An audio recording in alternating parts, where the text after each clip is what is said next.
एकादशी के दिन कोई मर जाता है तो आप लोग एकादशी करना छोड़ देते हैं कि मान हो गई, फलाने मर गए। क्यों? दीपावली के दिन कोई मर जाए तो आप दीपावली मनाना छोड़ देते हैं, बोले मान हो गया त्योहार। अब ये परंपराएं सही हैं कि गलत हैं? बोलो, गलत है।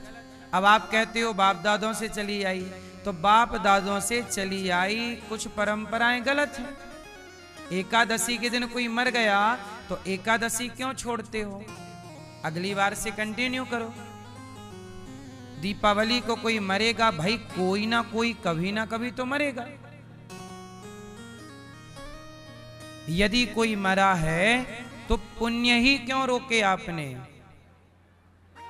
एकादशी क्यों रोक दी? क्या एकादशी में नाम जप करना, व्रत रखना भगवान के लिए, क्या ये पाप था?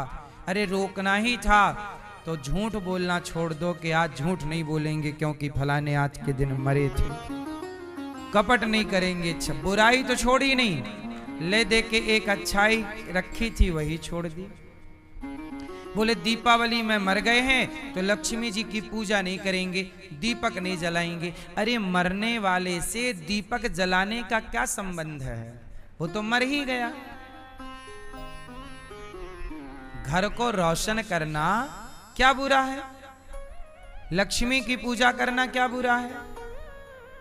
ये जो गलत मान्यताएं आपने बनाई हैं ये शास्त्रों में कहीं लिखी नहीं है, आप लोगों ने मनमाने तरीके से स्टार्ट कर दी।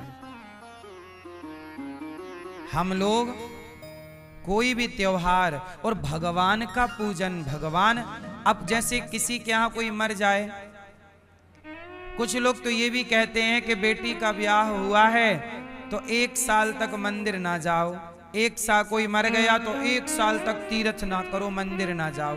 मतलब मर गया तो 1 साल तक पूजा ना करो, 1 साल तक पाप भले करो। मतलब पाप करने के लिए मना ही नहीं है कि 1 साल झूठ ना बोलो, 1 साल तुम वैश्यालय ना जाओ, 1 साल तक गलत काम ना करो। गलत काम के लिए नहीं रोका, क्या रोक दिया? मंदिर ना जाओ। क्यों ना जाओ मंदिर? ये मरना जीना प्रकृति का खेल है।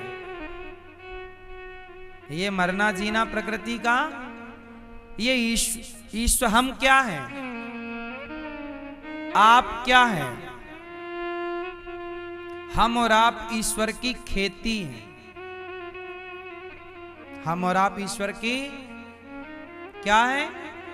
खेती। जैसे किसान खेत में बीज बोता है, उसे पानी डालकर, खाद डालकर, सिंचित करके सुरक्षित रखता है और फसल पक जाने पर वही किसान काट लेता है, वही रक्षा करता है, वही काट लेता है। ऐसे ही है ये जीवन। लड़कपन जवानी, बुढ़ापा आया, फसल पक गई, अब कटने की तैयारी है, अर्थात मृत्यु। बोलो हाँ, आपका बुढ़ापा आ गया मतलब फसल पक गई। और देखो ना बाल सफेद हो गए, इशारा है पक गई फसल, अब चलो तैयार रहो, कभी भी हार्वेस्टर चल सकता है। बोलो हाँ। इसलिए भगवान का सिस्टम देखो, एक जा रहा है, आपके घर पोता आ गया, एक आ रहा है, और एक सृष्टि रोज चलती है। रोज किसी का जन्म, रोज किसी की मृत्यु। जितने लोग रोज जन्म लेते हैं लगभग उसी क्रम से मृत्यु भी, कुछ लगभग में उसी क्रम से मृत्यु भी चलती रहती है। अच्छा ये बताओ, आप में से कोई भी क्या आज से 100 साल बाद रहेगा? क्या आप में से कोई भी 100 साल पहले था? बोलो। इसका मतलब है कि हर 100 साल में ईश्वर की पुरानी सृष्टि समाप्त हो जाती है और नूतन नई सृष्टि चालू हो जाती। और वो 100 साल कब पूरे होते हैं और कब शुरू होते हैं? बताओ। वो 100 साल कब पूरे हुए और कब शुरू हुए? बोलो मैया, बताओ। हर 100 साल में, क्योंकि 100 साल में तो पूरे जितने लोग अभी हैं, ये 100 साल के अंदर सब चले जाएंगे। बोलो हाँ। हम में से कोई भी 100 साल बाद जीवित नहीं रहेगा, लेकिन ये संसार फिर भी जस का तस चलता रहेगा। तो बताओ वो 100वां साल कब है? सुनो, वो 100वां साल है अभी, आज के दिन भी। आज से ठीक 100 साल पहले हम में से कोई नहीं था। आज भी वो 100वां वर्ष है और कल भी वो 100वां वर्ष है, परसों भी वो 100वां वर्ष रहेगा, क्योंकि हर दिन नई सृष्टि हो रही है, हर दिन पुरानी सृष्टि समाप्त हो रही है, हर दिन कोई नया पौधा जन्म ले रहा है और पुराना वृक्ष सूख रहा है। बोलो हाँ। पर वो सृष्टि का क्रम इतना सूक्ष्म है कि हम सबको पता नहीं लगता। क्यों? ये बात सही है कि नहीं है?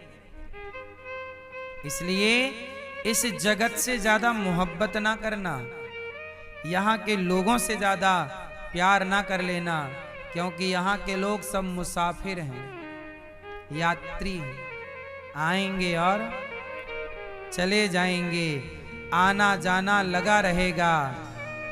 यदि यहाँ कोई प्रॉपर है अपना, तो बस मेरे तो गिरधर गोपाल, दूसरों ना।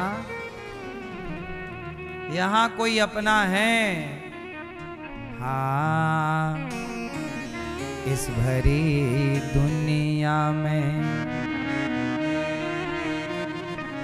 इस भरी दुनिया में कोई भी सहारा न हुआ। इस भरी दुनिया में कोई भी हमारा न हुआ। गैर तो गैर थे, अपनों का सहारा न हुआ। इस भरी दुनिया में लोग रो रो के भी इस दुनिया में जी लेते हैं। लोग रो रो के भी इस दुनिया में जी लेते हैं। एक हम हैं कि हंसे भी तो गुजारा न हुआ। एक हम हैं कि हंसे भी तो गुजारा